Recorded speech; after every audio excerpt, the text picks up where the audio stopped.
하나님 말씀 보겠습니다.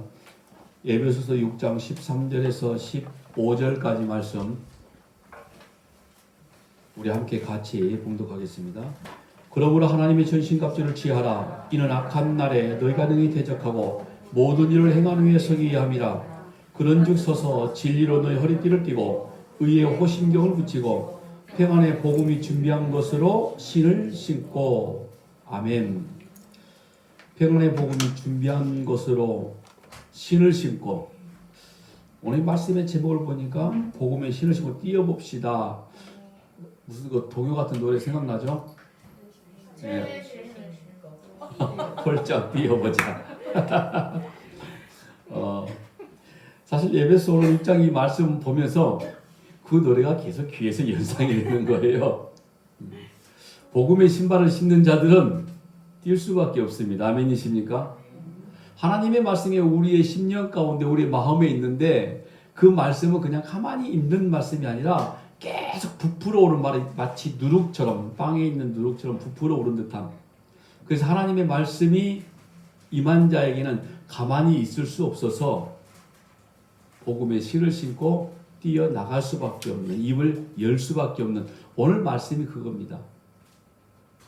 오늘 저와 여러분이 복음의 실을 신고 우리가 서 있는 모든 곳들이 하나님의 나라, 하나님의 복음을 선포되는 귀하고 복된 자리가 되어지길 주의 이름으로 부탁합니다. 오늘 우리를 성도라고 부르죠. 하나님의 구별된 백성이라고 합니다. 우리를 그리스도인이다 또 이렇게도 말합니다. 그건 예수 그리스도를 믿는 사람들이다. 바로 이런 말이겠죠. 그러면 우리가 예수님을 믿는다 하면은 당연히 예수님의 말씀을 믿어야 되고 따라가야 되는 거죠. 그런데 예수님의 말씀을 제대로 알지 못하고, 즉 진리를 제대로 알지 못하면 예수님을 따라가는 자체가 사실은 불가능합니다. 그러니까 그들이 열심히 진리를 모르고 있는 상태에서 어떤 신앙생활을 하고 있다 하지만 그분은 예수님을 따라가는 존재가 아니라 자기 만족의 신앙생활을 하고 있는 거죠. 때로는 하나님이 가장 싫어하시는 하나님을 형상화한 우상을 섬기는 결과로 예수님을 따라가는 분들도 상당수 많이 있다라는 거죠. 여러분, 진리를 모른다, 말씀을 제대로 모른다, 이 말은 어떤 말인 거죠? 진리 안에 있는 구원의 역사를 모른다는 거예요. 여러분, 많은 분들이 이런 이야기를 하죠. 종교의 본질적인 목적이 뭐냐? 그건 구원이라고 이야기를 해요. 물론 세상 속에 있는 모든 종교들은 구원에 대한 이야기를 인간 세상 속에 살아가는 동안에 현재 어떤 힘듦과 어려움 가운데 구원이라고 이야기를 하겠지만, 오늘 저와 여러분이 말하는 구원의 본질적인 것은 우리의 영혼이 구원받는 겁니다. 또한 역시 우리 육신 또한 역시도 마찬가지겠죠. 한데 그 구원의 목적, 종교적인 목적이라고 수많은 사람들이 이야기하고 있는데도 불구하고 우리가 그리스도의 말씀 진리 안에 구원의 역사가 선포되어져 있는데도 불구하고 말씀을 모른다 하면은 그 구원의 역사를 모른다는 거예요. 그럼 그분은 구원받았다 말하나 구원받지 못했을 수도 있고 본인 자체가 구원을 어떻게 받았는지를 인지하지 못하고 있다는 거예요. 단순하게 그냥 예수 그리스도가 십자가의 죽으심으로 우리들을 용서해 주셨기 때문에 우리가 구원을 받았어 하면 그 구원받은 역사가 하나님의 나라가 이루어졌는데 이 땅 위에 하나님의 나라가 어떻게 선포되어지고 내가 받은 구원이 얼마나 크고 얼마나 놀라운 하나님의 사랑의 은혜인지를 절절히 깨닫게 되어지고, 깨닫는 자들은 당연히 그의 입을 열고 그의 발을 움직여서 선포되는 자리까지 가게 된다는 사실입니다. 그런데 진리를 제대로 모르니까 구원받은 사실조차도 제대로 인지하지 못하니까 자기들이 믿는 예수가 엉뚱한 예수가 되어져 버리는 거죠. 세상 사람들이 알고 있는 예수 속에 그 사람이 지금 믿고 있는 사람이 되는 겁니다. 우리는 여러분 세상이 알고 있는 예수를 믿는 게 아닙니다. 하나님의 아들 되신 오늘 저와 여러분의 구원자이신 예수를 믿으시기 바랍니다. 그래서 오늘 저와 여러분을 뭐라고 부른다고 그랬죠? 그리스도인이다 라고 이렇게 말하는 거죠. 그렇게 복음이 그의 마음에 충만하게 있는, 즉 성령으로 강한 역사 가운데 있는 분들은 그의 삶 속에서 점점점 두려움이 사라지기 시작합니다. 담대해지는 거죠. 그리고 복음을 선포하는데 당당해지기 시작하는 겁니다. 근데 진리를 모르면은 담대해지는 거 도리어 마귀가 주는 불안과 힘듦과 어려움 가운데 과연 내가 이렇게 살아가는 게 맞는 걸까? 그 불안한 감 속에 살아낼 수밖에 없는 거죠. 진리 이외에 굳게 서 있어서 하나님의 의로움이 하나님의 그 놀라우신 사랑이 얼마나 깊고 큰지 예수 그리스도의 십자가의 구속의 은혜가 얼마나 놀라운지를 아는 자들은 늘 놀라운 상태에 살고 있는 거예요. 즉 감사한다는 거죠. 그리고 고백하게 되어진다는 겁니다. 그런 분들은 하나님의 나라가 자기 심령 가운데 이루어지고 자기가 서 있는 곳이 하나님의 나라임을 알게 되어지다 보니 감사의 고백이 터져 나올 수밖에 없는 거죠. 그러다 보니 마귀는 어떤 방법을 동원해서든지 이와 같은 상태까지 가는 걸 원하지 않습니다. 오늘 저와 여러분이 하나님의 말씀으로 충만해져서 구원의 기쁨과 감격으로 오늘 우리가 막 시도 때도 없이 입을 열어서 하나님의 복음을 선포하는 거기까지 가는 걸 결코 원하지 않아요. 왜냐하면 자기 존재의 입지가 점점 줄어들기 때문에 하나님의 나라가 확장되어지면 확장되어질수록 마귀가 서 있을 땅들이 좁아지기 때문에 결코 원하지 않는다 이 말인 거죠. 그러니까 오늘 저와 여러분을 넘어뜨리려고 온갖 관계를 다 부린다고 했죠. 여러분 종교개혁자 마틴 루터가 죽기 직전에 이런 이야기를 했다고 그래요. 저도 그 말을 듣고 야 세상에 그럴 수 있을까? 오직 의인은 믿음으로 말미암아 살리라. 이 말씀을 통해서 우리가 행함으로 구원받는 존재가 아니었구나. 오직 하나님의 주신 믿음의 선물로 우리가 의로움을 이룰 수 있고 그것 때문에 내가 구원받은 존재구나. 이 말씀으로 오직 예수, 오직 말씀, 오직 하나님의 은혜 이 기치를 가지고 종교개혁을 일으켰던 사람 아닙니까? 그런데 죽음을 눈앞에 두고 과연 내가 구원받은 존재일까? 과연 내가 구원 받았을까?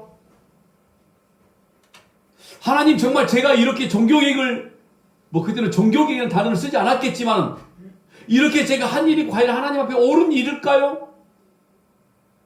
왜 그런 생각이 들었을까요? 수많은 질타, 수많은 핍박, 하나님을 배신했고 하나님을 경홀히 여겼고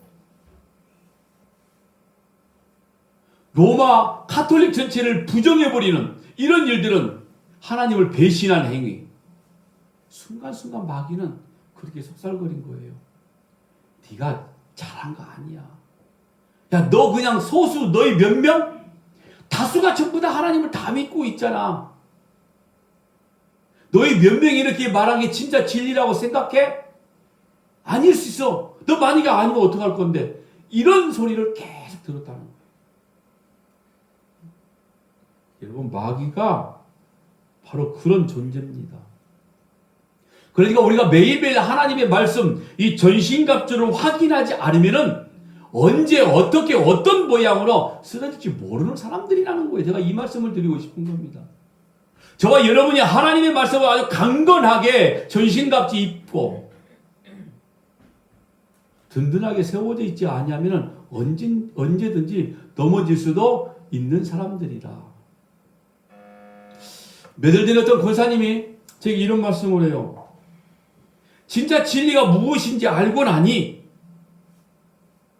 저희 교회에 출석하지도 않지만은 하나님의 말씀이 무엇인지 이제 내가 알고 나니 하나님이 나를 향한 하나님의 뜻이 무엇인지 이제 조금 알고 나니 자기 생활이 삶이 힘들어도 요즘 자기 몸이 이상해져서 뭔가 불안하고 힘든데 그런데 불구하고 하나님 내 몸이 이상한 거다 좀 치료해 주세요라는 기도가 아니라 하나님의 뜻이 무엇이죠? 이런 기도가 터져 나오다는 거예요. 우리는 너무 이야기를 자주 하니까 아무렇지 않는 것 같죠? 우리는 그럴 만한 신앙이 다 되었으니까 그런 거죠? 아멘이십니까? 자신 없는 분 몇 분 계시죠? 지금 아직? 저는 그 말을 듣고 전화통화로 이야기를 하는데 너무 감동스러웠어요. 아, 정말 말씀이 무엇인지 알고 계신 분이구나. 당장 자기 몸에 이상이 생겨서 혹시 만약에 그게 아주 치명적인 병이 될 수도 있는데도 불구하고 하나님이 왜 내게 이런 질병을 주셨을까? 하나님의 뜻과 목적이 어디 있을까요? 목사님도 그걸 알고 싶어서 기도해요. 그러니까 저 목사님 병원에 가요 라고 전화하신 게 아니라 하나님의 뜻이 무엇인지 저는 알고 싶어요 라고 이렇게 기도 요청을 하는 거예요. 여러분, 우리 순간순간 힘들고 어려운 그런 지경에 빠질 수 있습니다. 그럴 때마다 우리의 생각 속에 수만 가지 어렵고 의심스러운 생각이 분명히 들 수도 있고, 마귀는 그런 틈을 다 아주 교묘한 방법으로, 그럴싸한 유혹으로 오늘 저와 여러분을 유혹할 겁니다. 불안하게 만들고 힘들게 만들고 하나님을 원망하는 마음도 줄 때도 있더라는 거죠. 그래서 오늘 저와 여러분이 항상 무장해야 된다. 뭘로 무장한다고 그랬죠? 하나님의 거룩한 말씀. 시작을 하나님의 전신갑주 입어라. 오늘 이 복음의 평안, 복음의 평안한 준비한 신. 과연 이게 어떤 것인가? 사실 진리, 복음, 말씀 다 같은 말씀이죠. 그런데 조금 더 특정지어서 지금 강조하고 있는 말씀인데, 복음의 신이라고 말하면 조금 어떻게 연상되는 혹시 말씀 있습니까? 복음의 신. 하나님의 말씀을 들고 나간다. 그런 말씀이 있는데 성경 어디에 있을까요? 구약에 있습니다. 이사야서 말씀 볼게요. 52장 10절입니다. 좋은 소식을 가져오며 평화를 공포하며 복된 좋은 소식을 가져오며 구원을 공포하며 시온을 향하여 이르기를 내 하나님이 통치하신다는 자의 산을 넘는 발이 어찌 그리 아름다운고. 이 말씀을 사도 바울이 로마서에 이렇게 인용했습니다. 로마서 10장 15절 보내심을 받지 아니하였으면 어찌 전파하리요 기록된 바 아름답도다 좋은 소식을 전하는 자들의 발이며 힘함과 같으니라. 복음의 신을 신은 자들의 이야기를 지금 하고 있는 겁니다. 자, 그런데 여러분, 오늘 사실 말씀은 뭐죠? 악한 마귀와 전투하는 거거든요. 그런데 오늘 평안의 복음의 신을 신으라. 이 평안의 복음의 신을 신으라. 이 말씀은 이사야서의 이 말씀이나 로마서의 이 말씀과 연결이 되는 말씀들이거든요. 그런데 마귀와의 전투를 이야기하고 있는데 복음을 전파하는 발이 돼야 된다. 싸워야 되는데 복음을 전파해라. 연관이 있을까요? 없을까요? 연관이 있습니다. 마귀와의 싸움에서 우리가 그냥 막고 있는 어떤 방패와 같은 역할, 이런 역할뿐만 아니라 우리가 복음을 들고 나갔을 때에, 하나님의 말씀을 들고 나갔을 때 더 유용하게 싸워 이길 수 있는 그런 또 기회가 분명히 있다라는 거죠. 마귀는 계속 하나님의 백성들을 유혹하고, 오늘 저와 여러분은 계속 말씀을 선포하고, 누가 이길까요, 과연? 우리가 질 수도 있습니다. 입 다물고 있으면. 그러면 하나님의 백성들은 계속 지금 넘어지고 있고, 오늘 저와 여러분이 평안의 복음의 신을 신고 뛰지 않으면, 폴짝 뛰지 않으면 하나님의 백성들은 정체되어 있고 마귀의 세력은 더 왕성해져 가고, 그래서 여러분, 복음을 전파하는 발이 마귀와의 싸움에서 반드시 필요하다는 이야기를 하는 거예요. 갈라디아서 3장 8절에 말씀합니다. 또 하나님이 이방을 믿음으로 말미암아 의로 정하실 것을 성경이 미리 알고 먼저 아브라함에게 복음을 전하되 모든 이방이 너를 인하여 복을 받으리라 하였으니. 그렇죠? 아브라함에게 복음이, 그리고 모든 이방이 아브라함을 인하여 복을 받게 된다. 이 복이 뭡니까? 영생 아닙니까? 생명. 그러니까 아브라함이 받은 이 영생의 복음을 이방인들이 보게 되어지고, 그리고 그들이 믿게 되더라는 겁니다. 그래서 할례라는 표시가 하나님의 구원받은 백성이라는 분명히 표시라고 말씀했음에도 불구하고, 하나님은 아브라함에게 너희 모든 가설들이, 이방인들까지 너희 집안에 있는 모든 자들도 다 할례를 받게 만들어라 말씀하신 거예요. 너희의 구원이 너뿐만 아니라 전부 다 있다라는 거죠. 그리고 너희의 구원을 모든 자들이 보게 되어진다. 바로 이런 말씀을 하는 거예요. 그러니까 여러분 사실 이 복음 전파는 우리가 어디인가 가서 전하는 것도 분명히 있지만은 복음을 깨달은 사람들에게서 자연 발생적으로 그게 선포되어지는 겁니다. 자연 발생적으로 나와 있는 어떤 삶과 행위와 고백들이 나오게끔 되어 있다니까요. 근데 우리가 그 진리로 말씀으로 충만한 상태가 되지 못하니까 여기 이제 성령의 역사가 들어가는 거죠. 성령의 역사는 충만하지 못하게 되어다 보니까 우리가 입을 열어 복음을 선포하지 못하는 거예요. 아니 발에 복음의 발이 되었음에도 불구하고 걷지를 않는 거죠. 구원받지 못한 상태와 똑같이 서 있는 겁니다. 여러분 38년의 병자의 모습이 어떤 모습인지 아십니까? 하나님의 말씀이 임했음에도 불구하고 아무것도 하지 못하는 그런 존재를 보여주고 있는 거예요. 인간의 무능함을 보여주고 있는 상태가 38년 된 병자의 모습이에요. 근데 우리가 복음에 지금 평안에 예배한 신발을 신고 있으면서도 불구하고 우리가 가만히 있다는 것은 38년 된 병자와 다를 바가 뭐가 있습니까? 그러니까 마귀의 세력이 더 득세하는 거죠. 가만히 있다 보니. 여러분 복음을 들고 산을 넘는다는 구절의 의미는 그러니까 오늘 저와 여러분의 삶 전체를 이야기하는 거죠. 그냥 말씀을 들고 어디 해외 선교지를 나가고 우리가 전도지를 나간다. 여기도 포함이 됐지만은 더 본질적인 이야기는 우리의 삶 전체가 복음의 도구가 되어지는 걸 믿으시기 바랍니다. 그래서 복음의 신을 신으라라고 이렇게 사도 바울이 이야기하고 있지 않습니까? 진리로 허리띠를 띠고 의의 흉부를 입었으면 이제 일어서서 움직여라 이 말인 거예요. 그래야 너희 안에 있는 복음의 신이 있는 걸 알 수 있다 이러는 거죠. 여러분 이것만 보더라도 우리가 구원받았으니까 아무것도 하지 않는 상태가 아니라 뭔가 굉장히 많이 해야 될 일이 많이 있는 거죠. 예? 걷고 뛸 신발이 있는 거 보면 알 수 있는 거 아닙니까? 여러분 에스겔이 환상 가운데 봤던 게 뭡니까? 마른 골짜기에 마른 뼈들이 질비하게 널브러져 있는, 그런데 하나님의 생명의 말씀이 임하게 되어지자마자 그 뼈들이 서로 연락하여 서로 맞춰지기 시작하고 그리고 크고 강한 군대가 되어졌더라 이 말이죠. 군대가 되었다는 건 무슨 말입니까? 전쟁할 준비가 됐다 이 말이에요. 오늘 저와 여러분들이 이미 마른 뼈들 같은 존재였습니다. 하나님의 말씀을 몰랐기 때문이었던 거죠. 그런데 우리는 진짜 진리를 아는 자, 그리고 우리가 이미 군대가 되었다는 거죠. 싸울 준비가 되었다는 겁니다. 싸우시기 바랍니다.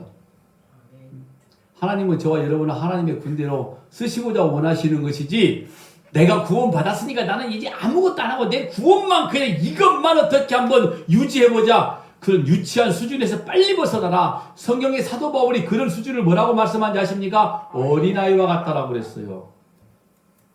나중에 말씀하죠. 장성한, 믿음의 분량이 장성한 때까지 이르도록 대장부가 되라, 이런 말씀을 하지 않습니까? 그러니까 우리는 어떤 사람들이 이야기하고 있는 것처럼 살아난 것으로 잔치만 벌이고 있는 존재가 아니라 급히 신을 신고 어디로 가요? 삶의 전쟁터로 뛰어나가는 겁니다. 그런데 그 삶의 전쟁터로 뛰어나가는데 꼭 필요한 신발을 복음이라고 오늘 본문에 지금 말씀을 하고 있는 거예요. 자, 우리가 신어야 될 복음인데 그 복음은 예비되어야 되는 복음이라고 오늘 본문에 말씀을 했거든요. 평안의 복음에 예비한 신이다라고 말씀을 하죠. 예비라는 단어가 여러분 헤토이마시아, 준비 혹은 장비라는 겁니다. 조금 더 강력한 어투로 보니까 무기라고도 이야기를 해요. 그러니까 우리가 이 장비, 하나님의 말씀을 선포하는 장비를 미리 우리가 준비해야 된다 이 말인 거죠. 늘 준비돼야 된다. 이 말씀 보니까 현재 진행형이에요. 계속 준비해야 됩니다. 근데 오늘 한 번 말씀 듣고 여러분들은 끝이 나는 게 아니라는 거죠. 여러분들에게 하나님의 말씀은 늘 성령의 검처럼 가지고 있어야 되는 거라는 거죠. 그래야만 싸워나가 이길 수 있는 거 아닙니까? 그렇지 않으면 마귀가 틈을 타 공격을 가하게 되는 거죠. 그리고 어김없이 넘어갈 겁니다. 속으로 자신하지 마세요. 목사님 절대 저는 넘어가지 않습니다. 라고 이렇게 생각할 수도 있겠지만 그러면 얼마나 좋겠습니까? 그래 넘어가더라고요. 사실 여러분들은 넘어가지 않는 것 같은데 서목사가 서목사를 보니까 잘 넘어가는 것 같아요. 틈만 보이면. 그래서 우리가 신을 신고 있어야 된다. 신을 신고 있어야 된다 이렇게 이야기하니까 왠지 뭔가 좀 기동력이 있는 것처럼 보여지는 거죠. 계속 움직여지는 거, 막 계속 뛰어다니고 있는 거. 맞아요, 여러분. 신앙생활은 정체되어 있는 상태가 아니에요. 계속 움직여야 되는 겁니다. 막 뛰어다녀야 되는 거죠. 기동력 있는 신앙생활 한번 해보자. 뭐 이런 공부 아니겠습니까? 저는 여러분들에게 절대 전도라고 말하지 않을 거예요. 말씀을 들고 나가시기 바랍니다. 이렇게 이야기할게요.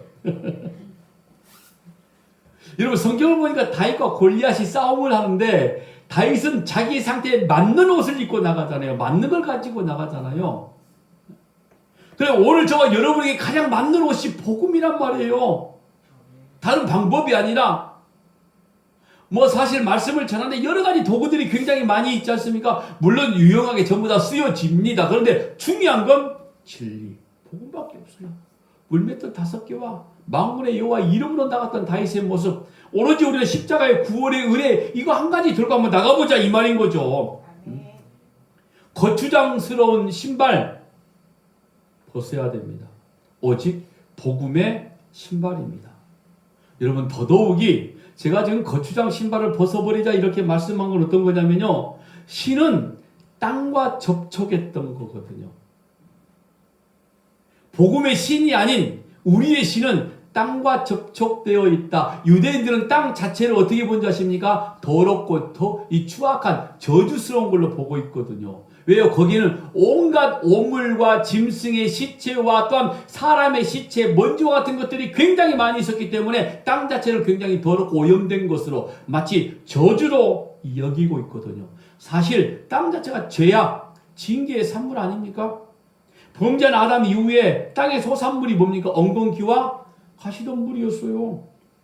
어떤 모양을 상징적으로 보여주는 겁니까? 보세요, 성경. 창세기 3장 18절입니다. 땅이 내게 가시덤불과 엉겅퀴를 낼 것이라. 내가 먹을 것은 밭의 채소이니. 그러니까 기경하지 않으면 도무지 먹어낼 수가 없는 거, 살 수가 없는 죄인의 상태를 이야기하는 거죠.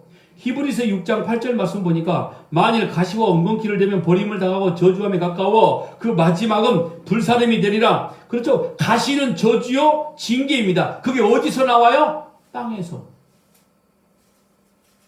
땅과 접촉했던 복음의 신이 아닌 땅과 접촉했던 우리의 생각의 모든 것들을 전부 다 내려놓아야만 된다는 거죠. 악한 습성들에 의해서 복음이 가리워지는 이런 모든 것들을, 이런 신발들을 벗으라는 말씀과 똑같은 겁니다.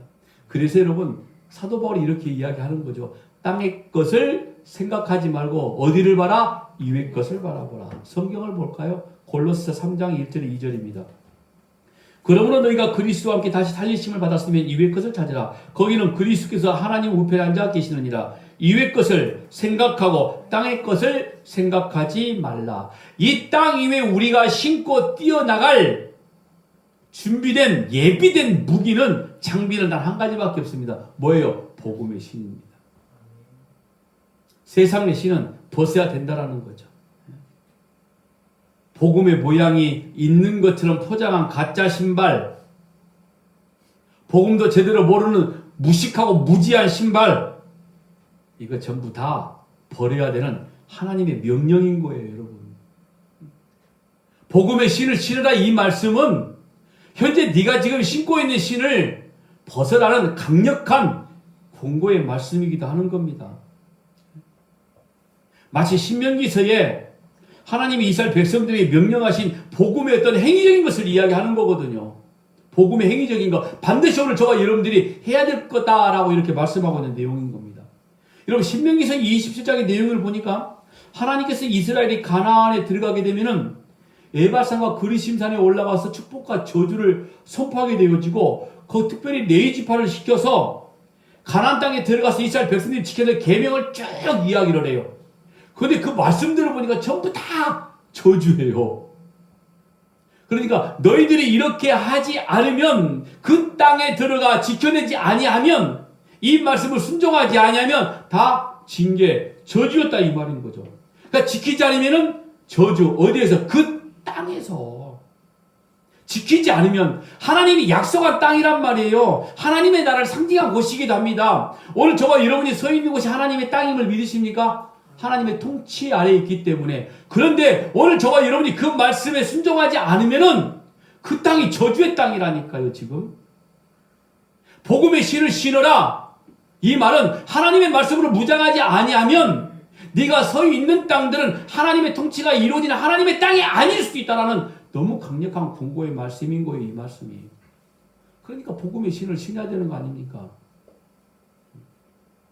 물론 그 저주는, 그 징계는 뭐 영원한 죽음은 아니었습니다.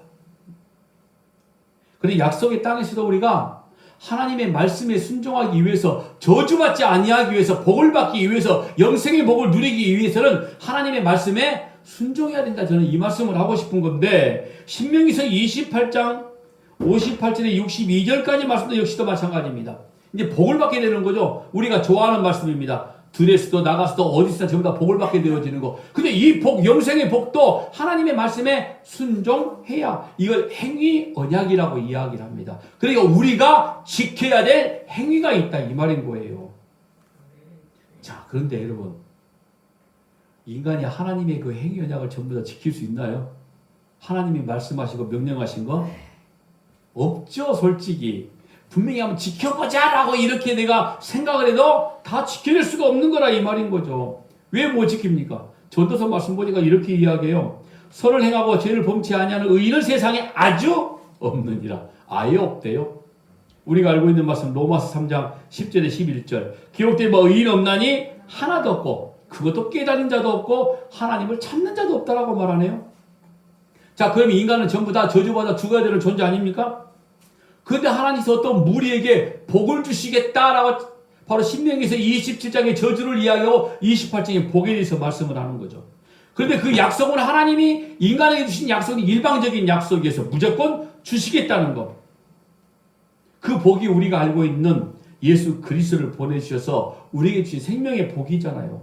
로마서 8장 17절에 자녀이면 또한 후사 곧 하나님의 후사여 그리스도와 함께한 후사니 우리가 그와 함께 영광을 받기 위하여 고난도 함께 받아야 될 것이니라.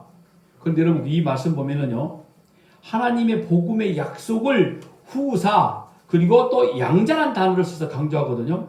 로마서 8장 15절의 말씀 보니까 너희는 다시 무서워하는 종의 영을 받지 아니하고 양자의 영을 받았으므로. 근데 여러분 후사나 이 양자가 히오테시아, 법적으로 유상 상속을 받게 되는 법적 용어입니다. 그러니까 사실 양자는 반드시 받아야 될 상속물이 있어요. 그게 뭡니까? 구원이란 말이에요. 오늘 저와 여러분에게 주어진 구원.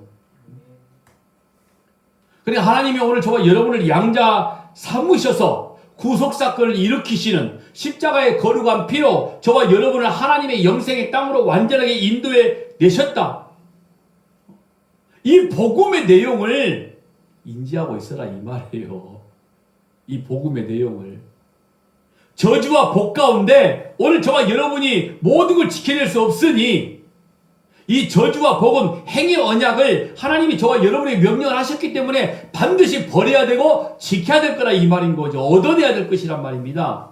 근데 이걸 지키지 못하니까 하나님이 독생자 아들 예수를 죽이시고 저와 여러분을 양자, 후사, 구원을 선물로 그냥 던져주셨다는 말이죠. 이 복음의 내용을 우리가 발에 신을 신고 신의 신이 되어져서 들고 나가야 된다는 말씀을 하고 있는 이 복음의 내용을. 그러니까 언제든지 우리들은 이 복음의 내용들이 나와야 되는 거예요. 어렵지 않잖아요. 내가 받은 구원에 대한 이야기를 하는 거니까. 그러니 사탄이 어떤 모양으로든 오늘 저와 여러분을 공격해 온다 하더라도 우리에게는 이 복음의 내용이 늘 뭐라고 그랬죠? 예비, 준비. 그래서 예비한 복음의 신이라고 이야기를 하는 겁니다. 여러분 이렇게 복음을 정확하게 정리하고 있는 사람들이 당당해지기 시작하는 거죠. 하나님의 말씀을 이야기하는 거 꼬리낌이 없습니다. 뭔가 내가 좀 잘 전해서 어떻게 저 사람을 좀 설득해볼까? 여러분 설교가 설득이 아니거든요. 제가 여러분들에게 무슨 설득하려고 합니까? 적용시키는 부분들이 여러분들이 귀에 혹시 들리세요? 아니란 말이에요. 저는 복음을 선포하는 것 뿐입니다. 근데 여러분들은 복음을 들고 나가는데 설득하려고 그러죠. 설득하지 마세요. 그냥 전하세요. 돌아오는 건 하나님이 하실 문제이시지 우리는 전하는 자들이라 이런 말인 거죠. 당당해지는 거죠. 평안해집니다. 영원한 소망 가지고 있기 때문에 두렵지도 않습니다. 아니 몸에 이상이 생겼는데 하나님 이게 도대체 어떤 사인입니까? 이걸 물어보신다니까요. 잠시 잠깐 두려울 수도 있죠. 무서울 수도 있습니다. 근데 저와 여러분이 주신 평안이 있기 때문에 그 평안 때문에 그 두려움, 무서움, 공포, 불안감 전부 다 내려놓을 수 있다는 거죠. 악한 마귀가 주는 악한 것들. 여러분 진짜 복음을 알고 있는 성도들에게 주어진 하나님의 은혜입니다. 오늘 저와 여러분이 하나님과 함께 되어졌기 때문에 두렵게 살아내지 않는다는 거죠. 그 평안은 세상이 줄 수 없는 평안, 오직 복음 안에서만 있는 평안입니다. 요한복음 14장 27절에 말씀하는 평안입니다. 그게 평안에 예비한 복음의 신입니다. 평안을 너에게 끼치노니 곧 나의 평안을 너에게 주노라. 내가 너에게 주는 것은 세상에 주는 것 같지 아니하니라. 너희는 마음에 근심도 말고 두려워하지도 말라. 예수님은 거짓 선지자들이 주는 세상적인 평안을 주러 오신 분이 아닙니다. 야 평안해 염려하지 마. 하나님이 지키잖아. 하나님이 다 해주시잖아. 속지 말라 이거예요. 딱 보면 진짜인지 가짜인지 솔직히 구분되지 않습니까? 진짜 평안을 외치는 선지자도 있겠죠. 근데 가짜 평안을 외치는 선지자들 많이 있다 이 말이에요. 성경에 나와 있습니다.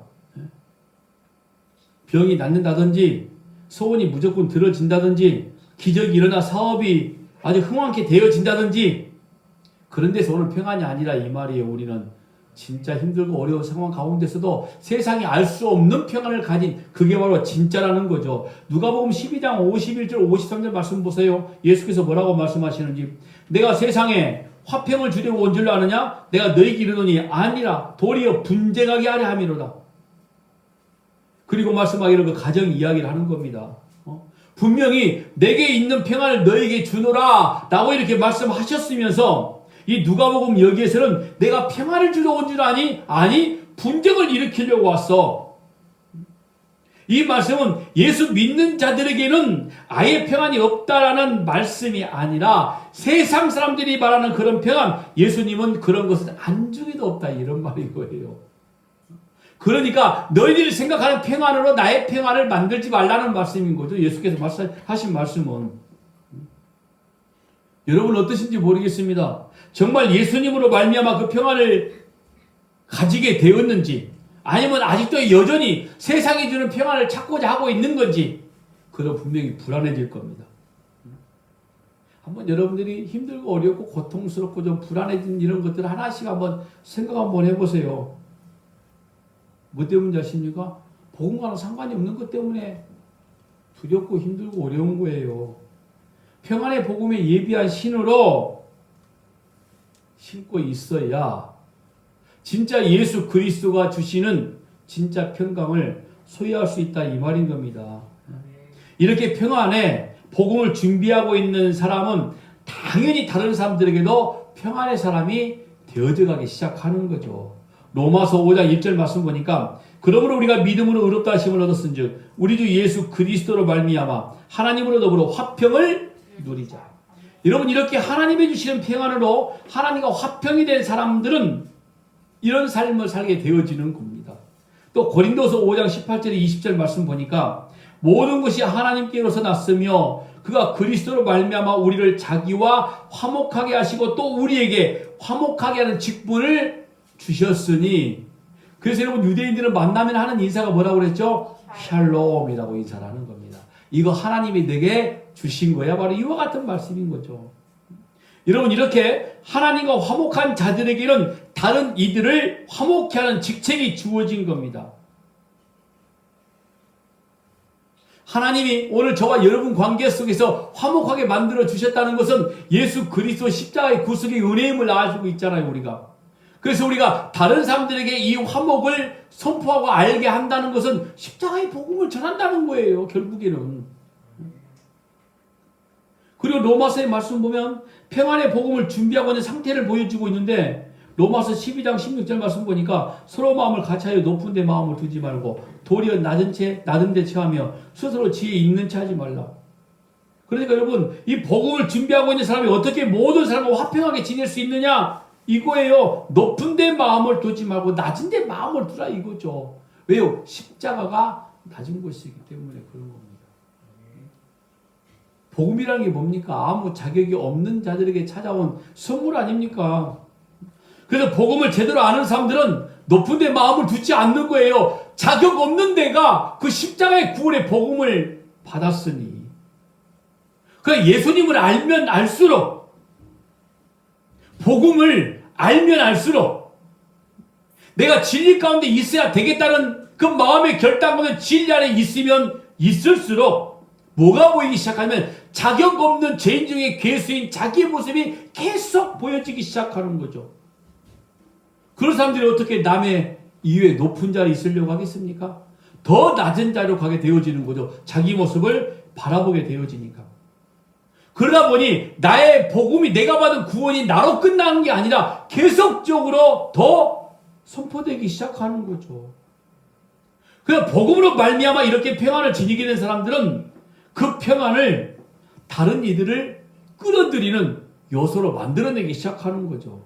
이게 바로 평안의 복음에 신을 신는 자들의 삶이라고 이야기할 수 있는 겁니다. 빌립보서에서 이렇게 말씀합니다. 빌립보서 2장 2절 4절 말씀 보니 마음을 같이하여 같은 사랑을 가지고 뜻을 합하여 한 마음을 품어 아무 일이든지 다툼이나 허용을 하지 말고 오직 겸손한 마음으로 각각 자기보다 남을 낮게 여기고 각각 자기 일을 돌볼 뿐더러 또한 각각 다른 사람들의 일을 돌보아 나의 기쁨을 충만하게 하라. 여기에 누가 들어온 자입니까? 마귀가 들어와요. 이제 하나님과 화목한 조화로운 관계를 유지하는 걸 깨기를 원하는 겁니다. 우리와 하나님과의 사이, 오늘 저와 여러분과의 관계, 그리고 또 자연과의 관계를 찾고 깨려고 하는 마귀의 시도들이 계속적으로 인류 역사 가운데 이루어지고 있는 거 아닙니까? 그러니까 마귀는 우리 형제 자매들이 아주 사이좋게 복음으로 하나님의 걸 절대로 눈뜨고 볼 수가 없어.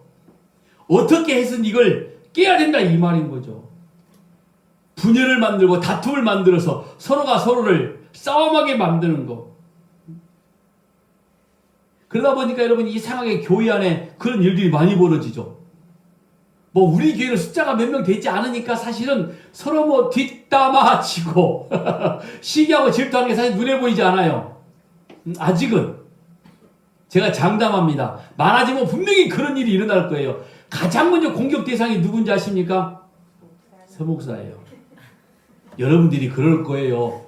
웃었죠? 우리 권사님들 두 번째로 권사님들일 겁니다. 야, 오늘 서목사 설교가 왜 그래? 좀 이상해진 것 같아. 진짜 이상해졌을 때 그래야지 안 이상해졌는데 자꾸 이상했다고 말하면 곤란합니다. 근데 서목사가 안 넘어가네? 이제 그러면 이제 권사님들 치실 거예요. 사탄이. 이 젊은 사람들 통해 가지고 나이 먹어 가지고 말이야 이러면서 아직은 우리 교회가 그런 일이 없습니다. 권사님 조심하십시다 우리. 이 젊은 사람들 분명히 우리 칠 거예요. 복음으로 무장하자는 말씀인 거죠. 분명히 이런 분열을 일으킵니다. 그래서 평안의 복음이라고 말씀을 하는 거죠. 마귀의 습성은 분열입니다. 마귀의 악한 계획은 자꾸 분열시키는 겁니다. 불평과 불만과 모든 요소들을 다 막 주기 시작하는 거죠. 그럴싸한 모양으로 포장해서 줄 겁니다. 그리고 우리를 서로 이간질시킬 겁니다. 교회가 교회답지 못하게 만들 겁니다. 왜? 그래야 깨지니까. 그래야 마귀의 세력이 더 왕성해지니까. 하나님의 나라가 좁아들기 시작하니까. 여러분 거기에 굴하지 마시고 오늘도 평안의 복음에 예비한 신을 신고 저와 여러분들이 서 있는 땅, 오늘 우리 순교회, 오늘 저와 여러분이 속해 있는 모든 공동체 가운데 평안의 역사가 선포되어지기를 주의 이름으로 간절히 부탁합니다.